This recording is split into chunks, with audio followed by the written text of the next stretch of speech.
सर्वप्रथम श्री गुरु महाराज जी के चरणों में कोटि कोटि प्रणाम।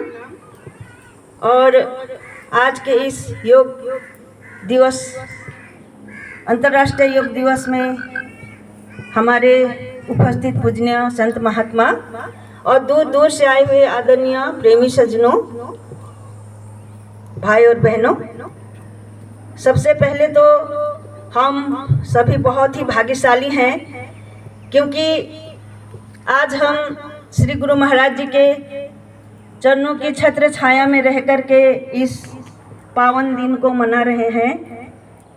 और वैसे भी कहा जाए तो ये योग दिवस जो है आज जो मनाया जा रहा है, इसके बारे में आपने सुना हमारे पूर्ववक्ता से। और मैं तो यही कहना चाहूँगी कि योग का मतलब होता है जोड़ना। और आज हम जिस योग के बारे में सुनते हैं, पढ़ते हैं, कर रहे हैं, ये योग जो आज कर रहे हैं, ये शरीर के लिए, शरीर स्वस्थ के लिए हो रहा है। इससे हमारा बहुत सारा जो शारीरिक रोग है ये ठीक हो जाता है। लेकिन जब से हमने इस दरबार में अपने आप को सौंपा और जब हम इस मानव उत्थान सेवा समिति के प्रणेता श्री गुरु महाराज जी से जुड़े, तो हमको योग का असली अर्थ पता चला कि योग का मतलब होता है सबसे पहले हमारे इस चंचल मन को प्रभु के नाम में जोड़ना और अपने मन को स्वस्थ रखना, अपने सारे शरीर से लेकर के सारे कुछ को स्वस्थ रखना।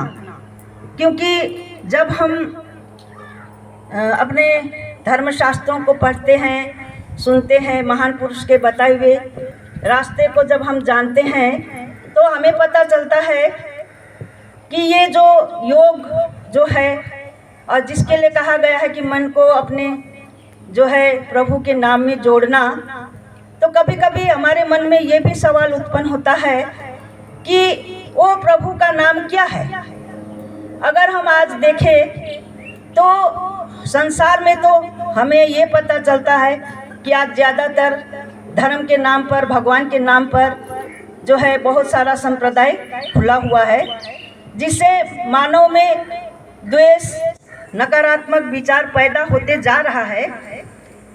तो मुझे लगता है कि जो जितने भी गुणवाचक नाम हम बाहर भगवान का जपते हैं, उससे हमारे देश में सद्भावना, प्रेम, ये कुछ आने का संभव नहीं है।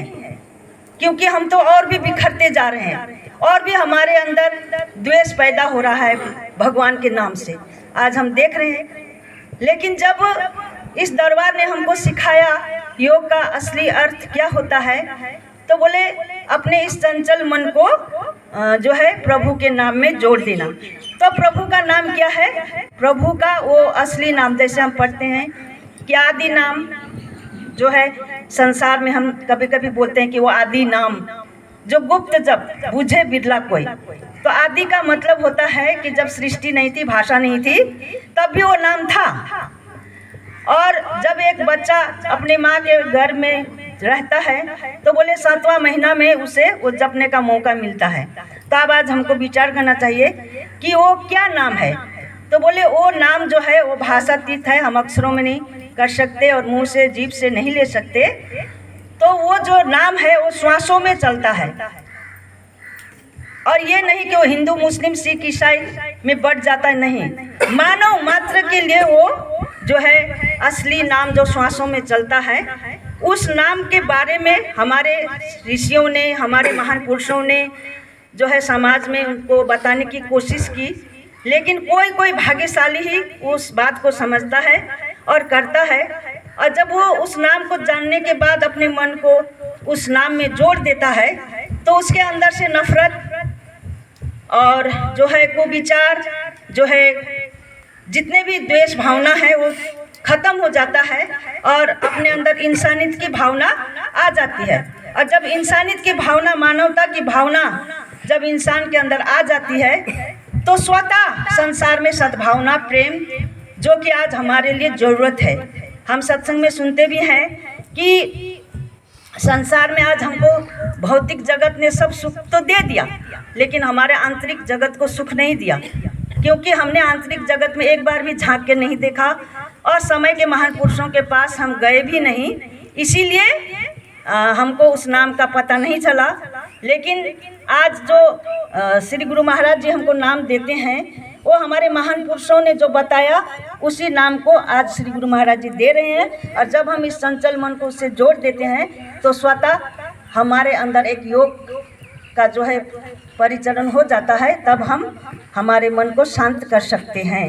तो इस योग को हम अपने जीवन में अपनाएं और अपने जीवन को, तन मन धन को सब स्वस्थ करें। बोलिए आदिशक्ति जगत